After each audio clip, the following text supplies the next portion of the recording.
Sam Altman of OpenAI was in India recently, and one of the venture capitalists in India asked him this question, and it became a much talked about thing. But the essence of that question was, can a country like India, where the venture capital ecosystem is thriving, but it doesn't have the kind of depth of capital, let's say, like the US venture capital ecosystem does, can it really build large language models, or will it have to confine itself to either finding applications built on top of these LLMs being built in the valley, or to find smaller models that might be more niche and specific, right?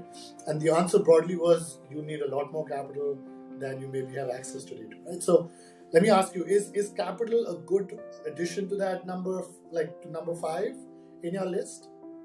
Yeah, no, capital is important. I think that if you were to add a number 5, capital would be a good contender for that one, because what we're seeing is the cost of training these models is skyrocketing.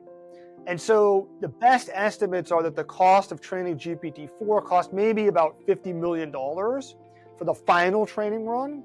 All in, if you count earlier experiments, it's probably more like about $100 million to train that model.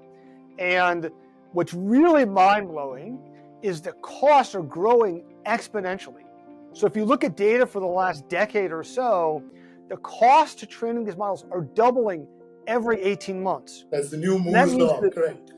Right, a year and a half from now, that's going to cost $200 million and so on. So that's really expensive, and that's already making these models just out of reach. They're just priced out of a whole range of actors, including small startups and academics. They can't afford the computer chips to train these most capable systems.